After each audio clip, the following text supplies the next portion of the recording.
Hello students, ABC morning classes की तरफ से आप सभी को गुड मॉर्निंग। तो कैसे हैं आप सभी? मुझे उम्मीद है कि आप लोग भी बहुत अच्छे होंगे। तो देखिए, हम लोग जो बात करने वाले हैं वो हाइट एंड डिस्टेंस से, जो कि होगा हम लोग का पार्ट 5 वीडियो होगा। और इसमें हम लोग बात करेंगे ऊंचाई एवं दूरी के क्वेश्चन नंबर 20 से। और 20 नंबर क्वेश्चन को यदि आप लोग यदि 20 नंबर क्वेश्चन के पहले वाले आप वीडियो नहीं देखे हैं तो प्लीज़ आप लोग जाकर प्लेलिस्ट से इसके पहले वाले वीडियो को आप लोग पूरी अच्छी तरह से देख ले, ताकि जो आज हम सॉल्व करेंगे वो वीडियो आप लोग को समझ में आए और क्वेश्चन भी आप लोग को अच्छी तरह से ट्रीट कर पाएँ। तो चलिए हम लोग कोई देर ना करते हुए बात करते हैं अपने क्वेश्चन में। क्वेश्चन नंबर 20 में क्या दिया है, इसको किस प्रकार से हल करना है। तो देखिए, क्वेश्चन में क्या बोला गया है कि एक पतंग जो है क्या कर रहा है, धरती पर के एक बिंदु से, क्या बोला है कि एक पतंग धरती पर के एक बिंदु के बीच की दूरी की लंबाई। एक जो पतंग है वो किसी धरती के किसी एक पॉइंट पे मतलब क्या ज्वाइंट कर दिया गया है, जिसकी धरती के जो पतंग की जो दूरी की लंबाई है, वो कितनी है, तो 85 मीटर है। अब बोला है यदि डोरी जमीन से, यदि डोरी जो है पतंग की, जैसे मान लो पतंग तो डायरेक्ट ऐसे उड़ता नहीं है, मतलब तिरछी लाइन में उड़ती ही है पतंग, तो इस लाइन में उड़ती है। तो क्या बोला है कि जमीन से जो डोरी है, जो पतंग है, पतंग की डोरी जो है जमीन से कितना कोण, तो थीटा कोण बनाती है कि इस प्रकार की कि tan थीटा बराबर क्या है 15/8 हो। तो चलिए पहले हम इसको फिगर ड्रॉ कर लेते हैं। मान लीजिए हम लोग का जो पतंग होगा वो पतंग मान लीजिए हम लोग का इस प्रकार से कुछ हमारा एक पतंग हो जाएगा। मान लीजिए हम लोग का क्या होगा, ये हम लोग का एक पतंग हो गया। ये जो पतंग हो गया क्या हुआ, यहाँ से मान लीजिए ये भूतल के, यहाँ से भूतल हो गया हम लोग का, यहाँ पर एक बिंदु लगा है। इसी बिंदु से क्या होगा, पतंग की डोरी की लंबाई जो दिया है 85 मीटर दिया है। 85 मीटर हो गया हम लोग का डोरी का लंबाई। अब क्या बोला है कि ज़मीन से कितना कोण, जो डोरी की, यदि डोरी क्या बोला, यदि जो डोरी है ज़मीन से थीटा कोण बनाती है, ये मान लीजिए हमारा ज़मीन हो जाएगा, तो ज़मीन से कितना कोण बनाती है, थीटा कोण बनाती है। तो पतंग की ऊंचाई ज्ञात करनी है। अब थीटा कोण बनाते हैं तो इसी प्रकार से क्या दिया है, इसी रूप में कि tan थीटा बराबर 15/8 दिया है, 15/8 दिया है। तो इसको भी सॉल्व करेंगे तो हम लोग क्या निकालना है, इस पतंग की ऊंचाई निकालना है, यानी कि भूतल से होते हुए पतंग की ऊंचाई डायरेक्ट हम लोग को ऊर्ध्वाधर की तरफ से देखना है और उसकी ऊंचाई को ज्ञात करना है कि पतंग कितने हाइट पे उड़ रही है। तो चलिए इसको हम लोग सॉल्व करते हैं।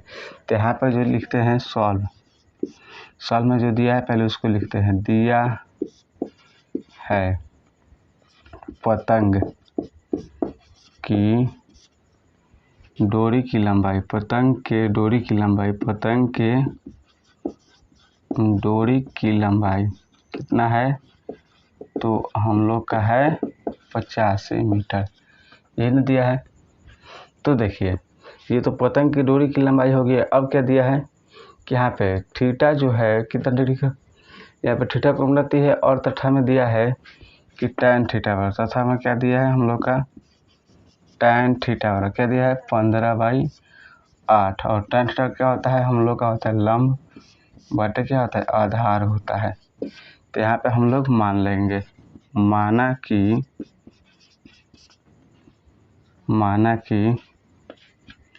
लंब क्या बोलते हैं, परपेंडिकुलर आधार को बोलते हैं बेस। तो यहाँ पर हो जाएगा माना कि लंब बराबर, यानी कि P बराबर क्या हो जाएगा हम लोग का, ये हम लोग का जगह 15x मान लेते हैं, तथा आधार B बराबर क्या हो जाएगा हम लोग का 8 मान लेते हैं, 8 मीटर, 8x मान लेते हैं। तो हम लोग का थीटा का समझ क्या हो जाएगा, ये हो जाएगा लंब, यानी कि 15x, और ये आधार कितना हो जाएगा हम लोग का, थीटा के सामने वाली भुजा क्या होती है, लंब कहलाती है, ये तो पता है। और 90 डिग्री के सामने वाली भुजा क्या होती है, कर्ण कहलाती है। तो ये तो कर्ण पहले से दिया हुआ है, लेकिन इसके अकॉर्डिंग हम लोग का कर्ण का मान निकालेंगे, उसके बाद जो वैल्यू आएगा वो लिखेंगे। और आधार का मान क्या दिया है, देख लीजिए यहाँ पे 8 दिया है, तो यहाँ पे लिखेंगे 8x। तब यहाँ पे हो जाएगा हम लोग का, इसको लिख लेते हैं A B C, तब है हम लोग का हो जाएगा AC बराबर क्या हो जाएगा हम लोग का AB का स्क्वायर प्लस में BC का स्क्वायर। तो ये हो जाएगा AB का स्क्वायर 8x का स्क्वायर प्लस ये हो जाएगा 15x का स्क्वायर। तो ये हो जाएगा 8 अठाई 64x square plus 225x square. तो ये हो जाएगा हम लोग का 5 4 9 22 6 28 x स्क्वायर। तो 289 का पूर्ण वर्गमूल निकालेंगे तो हम लोग कितना हो जाएगा, इसका हो जाएगा 289 का होता है 17 और x स्क्वायर का होता है 17x। तो हम लोग क्या हुआ, कर्ण का मान निकला, कर्ण का मान x निकला। तो यहाँ पे हम लोग बात करेंगे चूँकि कर्ण का मान कितना हो जाएगा हम लोग को पहले से दिया हुआ है 85 में। कर्ण बराबर कितना है हम लोग का 85 है। तो अब हम लोग का क्या निकला है, कर्ण का मान जो है 7x।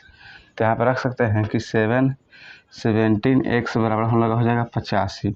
तो x का मान हम लोग का कितना हो जाएगा, 85 ना है, तो ये हो जाएगा 85 22 17। तो यह करेंगे 17 5 85, इसलिए हम लोग का x का जो मान हो जाएगा वो 5 मीटर हो जाएगा। तब हम लोग बात करेंगे अकॉर्डिंग टू क्वेश्चन में क्या दिया है कि पतंग की ऊंचाई ज्ञात करना है। तो यहाँ पर यहाँ पे देखिए पहले छोड़ दिए हैं, डोरी की लंबाई लिखे हैं, मान लेंगे यहाँ पे कि माना कि पतंग की ऊंचाई, माना कि पतंग की ऊंचाई बराबर क्या हो जाएगा, x मीटर हो जाएगा। तो चलिए यहाँ से हम लोग का हो जाएगा, यहाँ पतंग की ऊंचाई ये ना है, पतंग की ऊंचाई, इसको नहीं भी लिखेंगे तो कोई बात नहीं, यहाँ पे हम लोग का हो जाएगा। तो देखिए यहाँ पे हम लोग क्या है, अकॉर्डिंग टू क्वेश्चन ऊंचाई में है, ऊंचाई क्या हम लोग का AB है।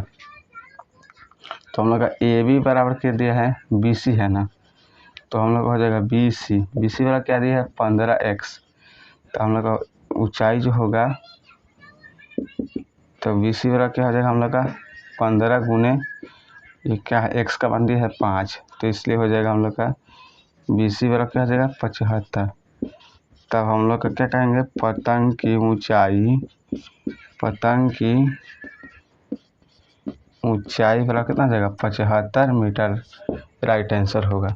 तो आप लोग इसे अपने नोटबुक में नोट कीजिए। तब तक बात करेंगे हम लोग क्वेश्चन नंबर 21 पे। ये क्वेश्चन नंबर 21 में क्या दिया है, उसको किस प्रकार से सॉल्व करना है। देखिए क्वेश्चन 21 नंबर में क्या दिया है कि किसी वृक्ष का ऊपर का भाग जो आंधी से टूटकर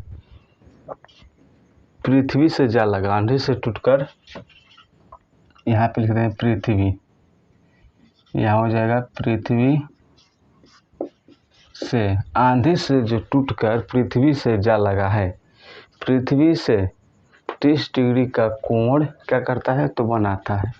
मान लीजिए क्या हो गया, ये हमारा एक पेड़ हो गया, पेड़ जो हो गया ये हमारा पेड़ हो गया, पूरी एक इतना बड़ा हम लोग का पेड़ हो जाएगा, और ये हम लोग का भूतल हो गया। अब हुआ क्या है कि यहाँ से मान लीजिए किसी आंधी के कारण यहाँ से हम लोग का क्या होगा कि इस पॉइंट से हम लोग का ये जो पेड़ होगा वो टूट करके क्या हुआ, वो इस भूमि पे आके लग गया है, इस भूमि पे आके क्या हुआ, लग गया, नहीं बोला गया है कि भूमि से जा लगा है। इस पेड़ का जो शीर्ष है, जो नीचे वाला भाग, ऊपर वाला भाग है, वो क्या हुआ, आंधी के कारण टूट करके क्या हुआ, वो जो पेड़ का जो भाग है वो नीचे इस प्रकार से लटक गया है, मतलब कि पृथ्वी से जा लग गया है। और क्या बोला है कि पृथ्वी से 30 डिग्री का कोण बनाता है, और इसका जो सिरा जो है, पृथ्वी का जो सिरा है वो कितना, पृथ्वी पर कितना डिग्री बना रहा है, तो 30 डिग्री का कोण बना रहा है। अब क्या बोला है कि वृक्ष की जड़ से उस बिंदु की दूरी, वृक्ष की जड़ से उस बिंदु की दूरी जहाँ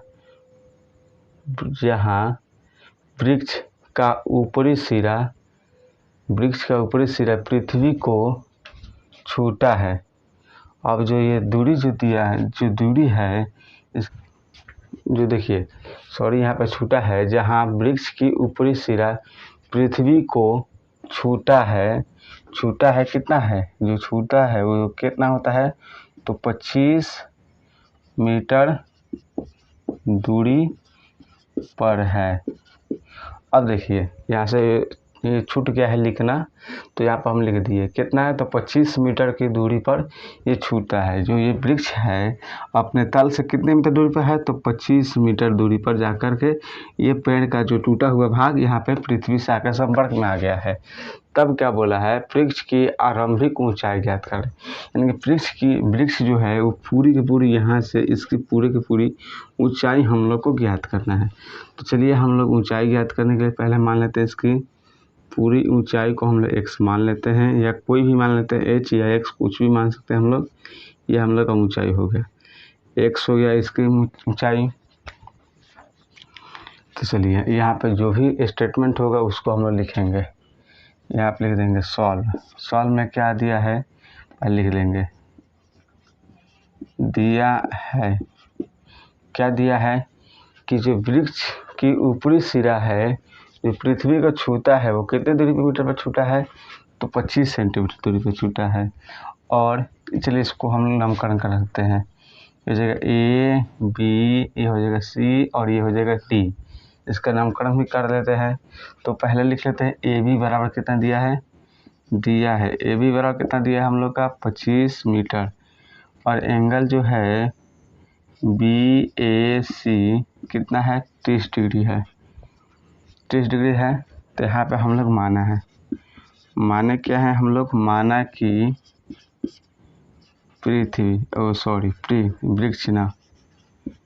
वृक्ष की प्रारंभिक ऊंचाई x मीटर मान लिए, तथा वृक्ष की प्रारंभिक ऊंचाई x मीटर हो गया। अब क्या बोला है कि वृक्ष की जड़ से टूटा हुआ भाग की ऊंचाई, वृक्ष की जड़ से वृक्ष की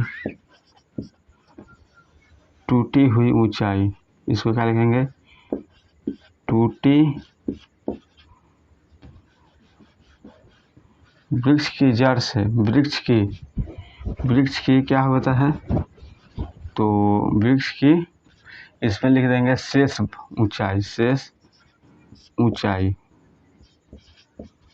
ऊंचाई हम लोग क्या मान लेते हैं, y मान लेते हैं। तो शेष ऊंचाई हम लोग का y हो जाएगा।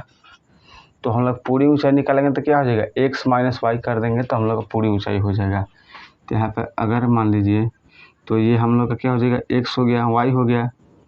तो अगर मान लीजिए हम इसका जो ऊंचाई निकालेंगे तो क्या हो जाएगा, x और माइनस वाई कर देंगे। इसकी जब मान लीजिए अगर आप खुद सोचिए, जब इस यहाँ से और यहाँ की दूरी x है, तो यहाँ इसके बीच की दूरी क्या है, y है, इसके नीचे की दूरी y है। तो अगर हम इसका मान निकालना चाहें तो x माइनस वाई हो जाएगा। केवल टूटा हुआ भाग निकालना चाहे तो क्या हो जाएगा, x माइनस वाई हो जाएगा। तो इसलिए जो हम लोग का टूटा हुआ भाग यही पना है, तो यहाँ पर हम लोग कर सकते हैं x माइनस वाई कर सकते हैं।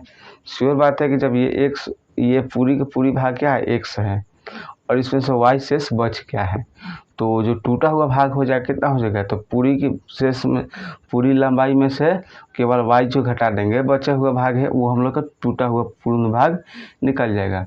और टूटा हुआ पूर्ण भाग कहाँ है, तो यहाँ पे है, जो पृथ्वी के भूमि से अगर क्या हुआ है, संपर्क में हो गया है, और कितने डिग्री से हुआ है, तो 30 डिग्री के एंगल से हुआ है। तो चलिए इतना तो हम लोग कर दिए, तो ये हम लोग का हो गया इतना। तब हम लोग लिखेंगे कि हम लोग को निकालना क्या है, तो पृथ्वी की पूर्ण ऊंचाई निकालना है। तो हम लोग क्या करेंगे इसमें कि यहाँ पे लिखेंगे tan थीटा का प्रयोग करेंगे। tan का प्रयोग करेंगे तो क्या हो जाएगा, लंब बटे आधार, इसका मान निकल जाएगा, y का मान निकलेगा। तब उसके बाद हम लोग x का मान निकाल सकते हैं आसानी से आधार के मान से। तो यहाँ पर हम लोग लिखेंगे tan थीटा क्या होता है, लंब बटे क्या होता है, आधार होता है, लंब बटे आधार। तो लंब का मान क्या है देख लीजिए, हम लोग का ए बी है, बट BC बटा AB हो जाएगा, BC बटे AB। बराबर क्या हो जाएगा y/25, y/25। तो tan थीटा का मान कितना दिया है 30 डिग्री दिया है, तो यहाँ पर रख सकते हैं डायरेक्टली tan 30 डिग्री। तो tan 30 डिग्री का मान कितना होता है 1/√3 होता है, बराबर कितना दिया है y/25 दिया है। यहाँ से हम लोग का हो जाएगा कि y बराबर कितना हो जाएगा हम लोग का, तो ये हम लोग का हो जाएगा y बराबर हो जाएगा 25/√3। इसका हर परिमीकरण करना चाहते हैं आप, हो जाएगा √3 और ये हो जाएगा √3। तो y बराबर हम लोग क्या हो जाएगा 25√3/3 हो जाएगा। अब चलिए ये तो हम लोग का हो गया यहाँ से। और फिर निकालेंगे हम लोग क्या कि इसका तो मान निकल गया y का मान, अब निकालेंगे हम लोग इसके आधार से इसका मान निकालेंगे। तो ये क्या है हम लोग का आधार है और ये क्या हम लोग का कर्ण है। तो आधार और कर्ण के रिस्पेक्ट में हम लोग का किसका फॉर्मूला बनता है रेशियो में, तो या तो कॉस का बनेगा और या तो सेक का बनेगा। कॉस का फॉर्मूला क्या होता है तो आधार बटे कर्ण होता है। तो यहाँ पे लिख देंगे हम लोग कॉस थीटा बराबर क्या हो जाएगा आधार बटे में कर्ण। तो कॉस थीटा का फॉर्मूला क्या हो जाएगा कॉस 30 डिग्री बराबर क्या हो जाएगा आधार का मान क्या है AB और कर्ण का मान क्या हो जाएगा तो AC हो जाएगा। तो ये हो जाएगा आधार AB बटे AC हो जाएगा। तो cos 30 का मान कितना होता है तो √3/2 होता है। AB का मान क्या दिया है 25 दिया है और इसका मान क्या दिया है x - y हो जाएगा। तो अब देखिए इसको हम लोग निकालेंगे तो ये हो जाएगा 25 दूना का 50, तो ये हो जाएगा √3 इंटू में x - y बड़ा क्या हो जाएगा हम लोग का 50 हो जाएगा। चलिए अब इस समीकरण को हम लोग यहाँ पर ले लेते हैं, क्या हो जाएगा तो ये हो जाएगा √3 इंटू में x - y बराबर हो जाएगा 50। देख लीजिए 50 है तब 50 लिख दिए। तो यहाँ लिखेंगे x - y बराबर क्या हो जाएगा 50 बटे में √3 हो जाएगा। अब देखिए यहाँ हल कर लेते हैं, इसका भी परिमीकरण करेंगे तो यहाँ हो जाएगा √3, ये भी हो जाएगा √3। तो हो जाएगा हम लोग का x - y तो कितना हो जाएगा 50 √3/3 हो जाएगा। तो चलिए हम लोग इस पद को यहाँ पे लाते हैं अब यहाँ से, तो हम लोग हो जाएगा यहाँ पे x - y बराबर कितना हो जाएगा 50 √3/3। तो यहाँ पे लेते हैं x - y का मान क्या है तो 25 √3/3 है, तो यहाँ पर हो जाएगा 25 √3/3 हो जाएगा बराबर क्या है हम लोग का 50 √3/3 है। तो यहाँ हो जाएगा x बराबर क्या हो जाएगा 50, ये हो जाएगा √3/3 प्लस हो जाएगा 25 √3/3 हो जाएगा। तो यहाँ हो जाएगा x बराबर कितना हो जाएगा ये हो जाएगा 3 हो जाएगा, तो हो जाएगा 50 √3 प्लस में 25 √3 हो जाएगा। तो x का मान क्या हो जाएगा 50 25 कितना हो जाएगा 75 √3/3। तो 75 को काटेंगे 3 से तो 25 पर में कट जाएगा। तो हम लोग के यहाँ से आ जाएगा x बराबर क्या हो जाएगा 25 √3 हो जाएगा, इसका राइट आंसर हो जाएगा। तो देखिए हम लोग का जो मान होगा कितना x का मान, तो यहाँ से इसीलिए लिखेंगे, इसलिए x का मान क्या माना है कि पेड़ की ऊंचाई माना है। देख लीजिए यहाँ पे माना है कि वृक्ष की प्रारंभिक ऊंचाई, तो यहाँ पर हो जाएगा क्या कि इसलिए वृक्ष की प्रारंभिक ऊंचाई, वृक्ष की प्रारंभिक ऊंचाई कितना हो जाएगा तो लगा 25 √3 हो जाएगा, इसका राइट आंसर। तो आप लोग इसे अपने नोटबुक में नोट कीजिए, तब तक बात करेंगे क्वेश्चन नंबर 22 में। तो चलिए स्टूडेंट हम लोग बात करते हैं क्वेश्चन नंबर 22 में कि क्वेश्चन नंबर 22 में दिया क्या गया है और उसको किस प्रकार से सॉल्व करना है। तो आइए हमारे साथ देखिए किस नंबर को कि क्वेश्चन नंबर 22 में क्या दिया है।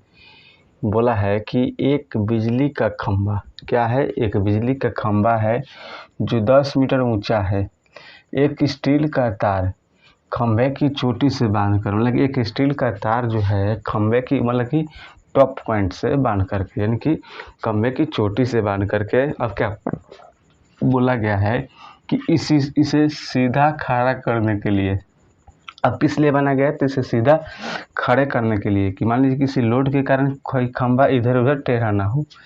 अब क्या बोला है कि बांध करके क्या करा है कि ज़मीन पर एक बिंदु से स्थिर कर दिया गया है।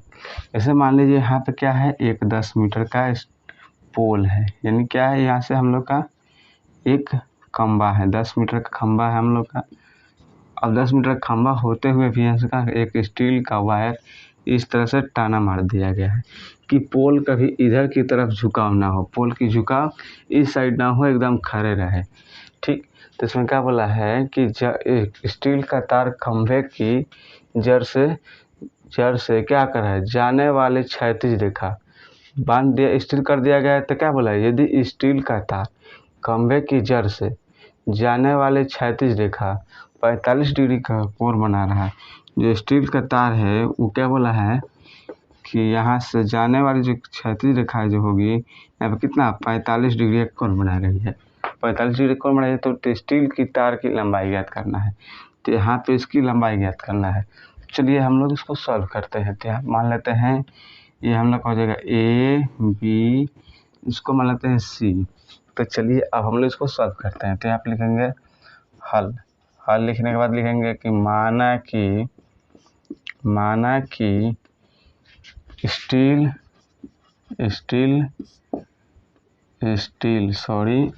लिखना है ना, स्टील तार की लंबाई कितना है, तो हम लोग मान लेंगे x मीटर है, तथा कोण BOC बराबर कितना है 45 डिग्री है। तो अब करेंगे अकॉर्डिंग टू क्वेश्चन, क्या लिखेंगे कि यहाँ पे BC का मान दिया है तथा लिख देंगे यहाँ पे कॉमा द्वारा BC रखे थे 10 मीटर दिया है। तब कोण A, तब बात करेंगे अकॉर्डिंग टू क्वेश्चन में क्या दिया है कि इसको निकालना है। तो देखिए इसके रेशियो में होते हुए इसका मान निकालना है। तो थीटा के सामने हो जाए क्या होती है हमारी लंब होती है, और 90 के सामने हो जाए क्या होती है हमारी कर्ण कहलाती है। तो यानी कि कर्ण का मान हम लोग को ज्ञात करना है। तो चलिए इसको हम लोग क्या करते हैं, तो लंब और कोण के रेशियो में कौन फॉर्मूला होता है, तो हम लोग लिख लेंगे साइन थीटा होता है। साइन थीटा क्या होता है, लंब बटे में कर्ण होता है। तो लिखेंगे साइन थीटा जो क्या है 45 डिग्री है, बराबर क्या हो जाएगा, लंब का मान क्या है BC बटे क्या हो जाएगा AC हो जाएगा। तो BC का मान क्या है 10 बटे AC का मान क्या है x। तो साइन 45 का मान कितना होता है 1/√2 होता है 10 बटे में x, यानी कि x बराबर क्या हो जाएगा 10√2 हम लोग का इसका राइट आंसर हो जाएगा x बराबर। इसलिए हम लोग क्या हो जाएगा तार की लंबाई जो हम लोग का होगा कितना हो जाएगा 10.10√2 हो जाएगा, राइट आंसर हो जाएगा। तो आप लोग इसे अपने नोटबुक में नोट कीजिए। तब तक बात करेंगे क्वेश्चन नंबर 23 में। स्टूडेंट हम लोग बात करते हैं क्वेश्चन नंबर 24 और 25 में। देखिए क्वेश्चन नंबर हम लोग बात करेंगे 23 और 24 में। देखिए क्वेश्चन नंबर 23 में क्या दिया कि एक नदी को पार करने में एक आदमी को पुल की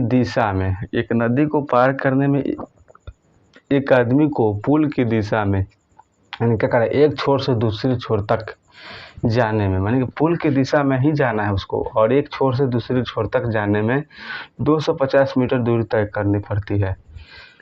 यदि पुल की नदी के किनारे के साथ 30 डिग्री कोण बनाती है, तो पहले तो हम लोग क्या करेंगे, ये नदी बना लेंगे। ये हम लोग का नदी जो हो जाएगा इस प्रकार से हम लोग का नदी बना लेंगे। ये हम लोग का क्या हो जाएगा, ये हम लोग का नदी हो जाएगा। क्या हो गया, हम लोग का नदी। और जो पुल जो होगा हम लोग का कुछ इस प्रकार से हम लोग का पुल होगा। तो देखिए ये जो हम लोग का नदी हो गया, ये तो नदी हम लोग का बह रहा है, तो ये हम लोग का हो जाएगा क्या, नदी हो जाएगा। ये हम लोग का हो गया नदी, जिसमें पानी फ्लोटिंग हो रही है, पानी बह रहा है। अब ये हम लोग क्या है, ये हम लोग का है पुल हो गया। तो ये क्या बोला कि एक नदी को पार करने में एक व्यक्ति यानी कि एक आदमी को पुल की दिशा में एक छोर से दूसरे छोर यानी कि पुल की दिशा में इस छोर से उस छोर तक जाने में 250 मीटर दूरी तय करनी पड़ती है। यानी कि इस छोर से इस छोर तक जाने में कितना मीटर, तो 250 किलोमीटर 250 मीटर दूरी तय करनी पड़ती है। यानी कि इसकी जो लंबाई होगी 250 मीटर दूरी तय करनी पड़ती है। यदि जो पुल है वो क्या कर रहा है, नदी के किनारे के साथ, नदी हम लोग का ये है, ये नदी किनारा है और ये पुल है, तो इसके साथ कितना डिग्री कोण है, 30 डिग्री का कोण बना रही है। 30 डिग्री कोण बनाती है। तो तब नदी की चौड़ाई ज्ञात करें। तो नदी की चौड़ाई हम लोग क्या करेंगे, इसको ऐसे डायरेक्टली खींच देंगे, हम लोग का क्या हो जाएगा, नदी की चौड़ाई हो जाएगा। तो इसका पहले पॉइंट नोट कर लेते हैं। तो ये हो जाएगा ए, ये हो जाएगा बी और ये हो जाएगा हम लोग का सी। तब हम लोग क्या करेंगे, ये थीटा के सामने वाले भुजा क्या हो जाएगी, हमारी लंब कहलाएगी, और 90 डिग्री के सामने वाले भुजा क्या करेगी, हमारी कर्ण कहलाएगी। तो लंब और कर्ण के बेसिस पर हम लोग निकालेंगे। तो यहाँ पर हम लोग क्या करेंगे, किसका मान निकलना है, चौड़ाई, नदी की चौड़ाई। तो माना कि नदी की चौड़ाई कितना है, x मीटर है। तब हम लोग क्या करेंगे, लंब और कर्ण का मान दिया है, तो यहाँ लिखेंगे साइन थीटा बराबर क्या होता है, हम लोग का होता है लंब बटे में कर्ण होता है। तो यहाँ पर लिख देंगे साइन कितना डिग्री के अंदर एंगल पर झुका है, 30 डिग्री। तो साइन 30 डिग्री वाला क्या हो जाएगा, हम लोग का लंब का मान क्या है, AC x है, x हो जाएगा। कर्ण का मान क्या है, 250 है, 250। साइन 30 का मान क्या होता है, तो होता है 1/2 बराबर कितना हो जाएगा, x बराबर क्या हो जाएगा, 250। तो 2 से 2 कट जाएगा तो ना क्या हो जाएगा, 125 हो जाएगा। तो इसलिए x बराबर क्या हो जाएगा, हम लोग का 125 मीटर हम लोग क्या हो जाएगा, इसका आंसर हो जाएगा। तो आप लोग इसे नोट कीजिए और देखिए, हम लोग 24 नंबर इसी लगे हाथ बना लेते हैं। 24 नंबर क्वेश्चन क्या बोला है कि एक वायुयान है जो जमीन से 30 डिग्री कोण पर उड़ता हुआ 184 मीटर दूरी तय करता है। मान लीजिए एक कोई प्लेन है, इतना यहाँ पे आ गया कितना, तो जमीन के साथ कितना डिग्री कोण बनाते हुए, 30 डिग्री कोण बनाते हुए फ्लाइट मतलब कि उड़ा है, और कितना दूरी तय करता है, तो 184 किलोमीटर 184 मीटर दूरी तय करता है। तो वायुयान जमीन के साथ इसकी ऊंचाई निकालना है, वायुयान की ऊंचाई जमीन के साथ ज्ञात करनी है। तो ये हम लोग हो जाएगा ए, ये हो जाएगा बी और ये हो जाएगा सी। तो हम लोग क्या हो जाएगा, इसकी ऊंचाई ज्ञात करना है। तो माना कि भूमि के साथ वायुयान की दूरी x मीटर है। तब साइन थीटा क्या हो जाएगा, लंब बटे कर्ण हो जाएगा। तैयार रख देंगे साइन 30 डिग्री बराबर क्या हो जाएगा, लंब का मान क्या है, AC है, AC बटा क्या हो जाएगा, हम लोग का AB हो जाएगा। तो 37 का मान कितना होता है, तो 1/2 बराबर हो जाएगा। AC का मान क्या है, x, AC का मान x है ना, है इसकी ऊंचाई ज्ञात करना है, तो x हो जाएगा। और इसका मान क्या है, 184 है, तो इसको काटेंगे तो कितना हो जाएगा, ये हो जाएगा 9, ये हो जाएगा 2, 92 हो जाएगा। तो इसलिए x बराबर क्या हो जाएगा, हम लोग का 92। तब हम लोग कह सकते हैं क्या कि प्लेन यानी कि जो वायुयान है, प्लेन 92 मीटर, प्लेन जो है भूमि से 92 मीटर, भूमि से कितना, तो 92 मीटर की ऊंचाई पर है, प्लेन कितना मीटर ऊंचाई पर है, तो 92 मीटर की दूरी पर 92 मीटर की ऊंचाई पर हम लोग की प्लेन है। तो आप लोग इसे अपने नोटबुक में नोट कीजिए। तब तक बात करेंगे हम लोग 25 नंबर क्वेश्चन पे।